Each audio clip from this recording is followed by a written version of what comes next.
beautiful souls. It's Horizon. What an exciting day it is. It's the spring equinox, the first day of spring. Some consider it the real new year with the changing of seasons and the fact that we're now in Aries season, the first zodiac sign of the astrology cycle. Spring is a beautiful time of movement after rest and action after reflection. I hope you all ease yourselves into this transition. Immerse yourselves in nature to get your body prepared for the fresh environment, and try to incorporate raw local honey into your daily routine, especially if you're someone with seasonal allergies. Another way to prepare our bodies for spring is intentional and mindful meal planning. Nature provides us with everything we need, so with the changing of seasons, it's important to be aware of what is naturally being harvested at this time. This is a great way to get your body synced up with the earth, to make it stronger, and make your overall human experience here more effortless. These are some of the fruits, vegetables, and herbs that are naturally occurring in North America during the spring. Nowadays, we are blessed with the accessibility to most foods all year round, but the price of that is now most of our foods are genetically modified. So intentionally eating with the timing of the earth is a way to come back to the natural way human beings used to healthily coexist with the earth, and possibly even give your body a detox of those chemicals and hormones. In this video, we will make a spring fruit salad, a spring green juice, pesto chicken with beet hummus and roasted broccoli and asparagus, and barbecue jerk salmon over cauliflower rice with mango avocado salsa. All ingredients and recipes will be in the description down below, as well as some modifications if you follow a specific diet.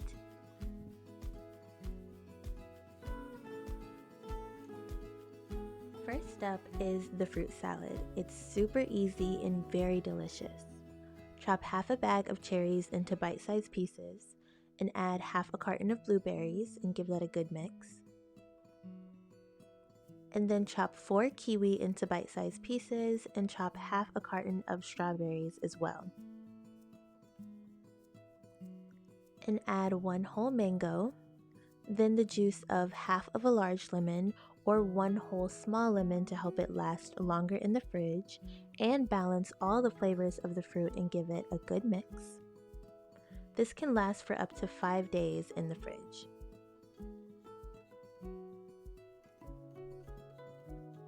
First up, I like to add honey to individual servings. You can eat this by itself or as a topping to Greek yogurt with some granola.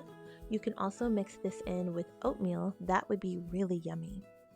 On this day, I decided to have it as a side with some turkey bacon and eggs on top of avocado toast.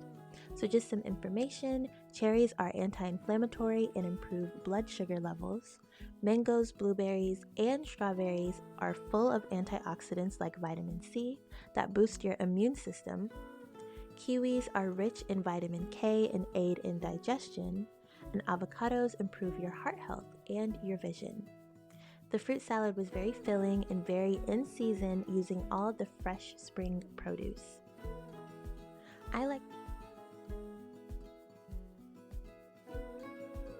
Next is the spring green juice.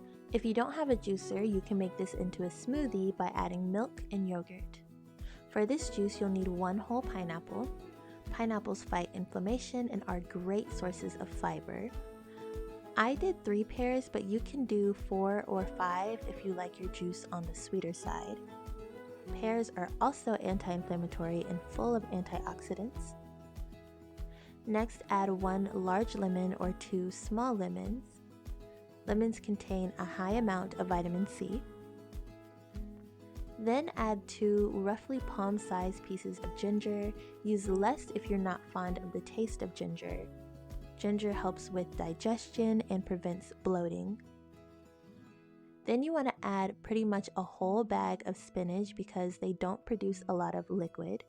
Spinach has so many benefits, like being rich in iron, magnesium, and potassium, just for starters. Next, add half a large bag of kale. Just like the spinach, the kale doesn't make a lot of liquid either.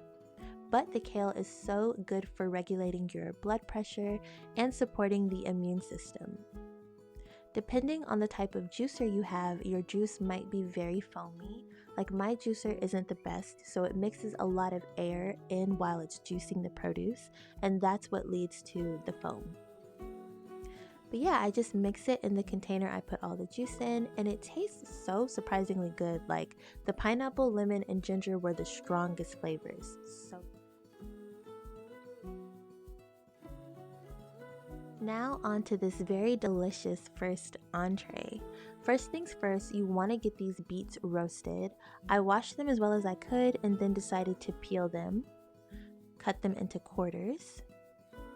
And don't worry about the pan I roasted them on, because I also roasted some sweet potatoes on this pan. I was feeling very ambitious, y'all. I was gonna make a delicious sweet potato puree, but I didn't realize how crappy my blender is. Like, after making this hummus, I didn't want to make my boyfriend and his neighbors suffer more with the sweet potato puree, so I didn't include them in the recipe, but we just ate them on the side. So yeah, add olive oil, salt, and pepper to your beets and roast for about 25 minutes at 350 degrees. Next, after washing the asparagus and broccoli, I cut the ends of my asparagus off to throw away, and then cut the asparagus into this size because it roasts really easily and thoroughly in the oven. And I do the same with the broccoli. And look, when it comes to seasoning, I don't really tell anyone how to season their food. We all have our own taste buds and you know what works for you. So this is how I did it, but by all means modify it how you'd like. I used about 2 tablespoons of lemon-infused olive oil and squeezed the juice of half a lemon over the vegetables as well. And then I added about a tablespoon of salt and pepper, but don't quote me on that because I didn't measure it. I just did what felt right. And I did the same with garlic powder, and Trader Joe's has this 21 Salute seasoning that's described as citrusy, and I love it. It's my favorite. So I added that, and you give it a good mix. Then swap the beets with the broccoli and asparagus in the oven. Leave the oven at 350 and roast for 20 to 25 minutes, give or take.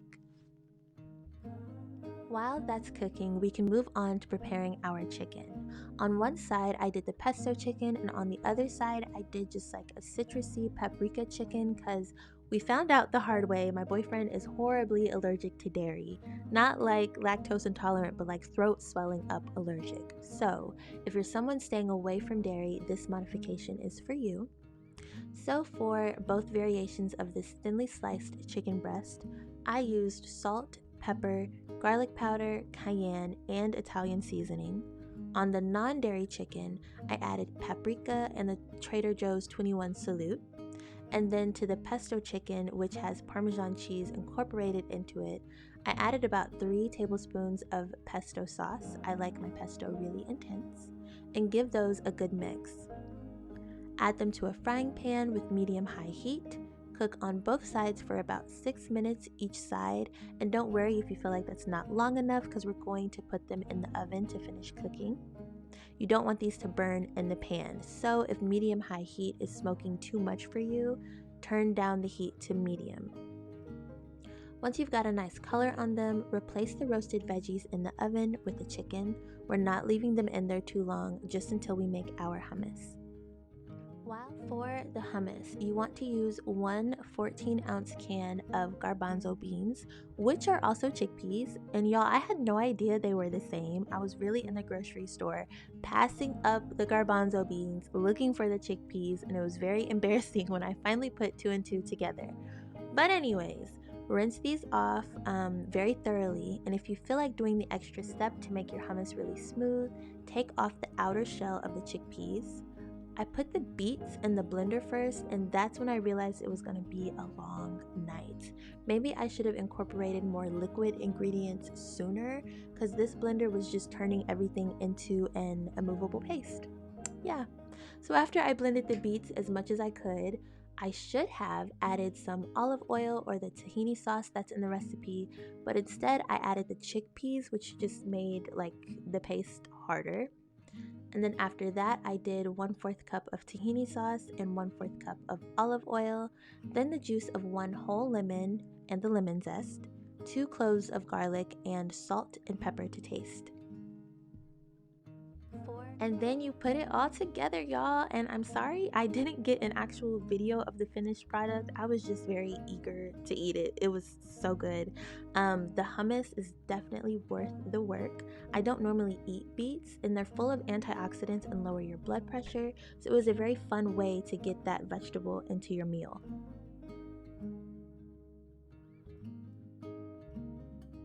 The last dish featured in this video was my favorite. I'm very new to eating fish. I'm trying to learn to like the foods I thought I hated, and so far so good because I've quickly become a lover of salmon. But first, to make this cauliflower rice, it's so simple. Just chop your cauliflower into bite-sized pieces. I left mine a little big because I love the texture. Season your cauliflower with olive oil, paprika, salt, pepper, garlic powder, and I added a little bit of the jerk seasoning since I'll be putting that on the salmon as well. Bake in the oven at 350 for 25 minutes. To make a quick but very yummy sauce for your salmon, mix chipotle honey barbecue sauce, paprika, cayenne, jerk seasoning, and garlic powder. So simple, but it paired so nicely with the salmon.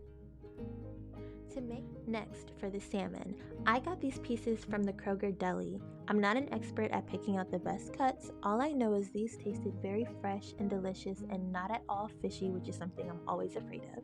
Season your fish with salt, pepper, lots of jerk seasoning, and paprika.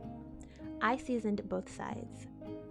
Then add to an oiled pan on medium-high heat a little bit of lemon juice, and then your fish, and then more lemon juice because y'all know I love citrus. I cooked the salmon for about 5 minutes on each side, not too long because these are going in the oven with the sauce we just made. You're going to put these in the oven at 350 for 10 minutes.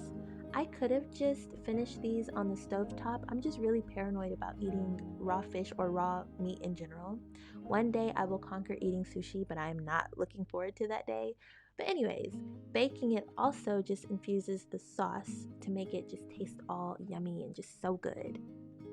Next, while the fish is baking, you can make this easy mango salsa.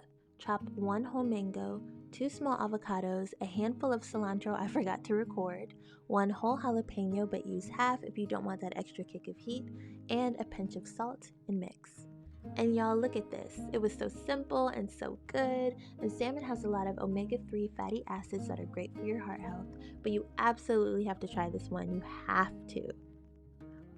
I hope y'all liked these recipes. Please let me know in the comments if you're into this new Cooking with the Seasons segment, if this is the sort of content you'd like to see more of on this channel. I'm excited to make more for y'all. There's 2 more months left in spring, and Earth has more to offer us as far as natural medicines in the form of food. So yeah, happy spring everyone! Talk to you soon!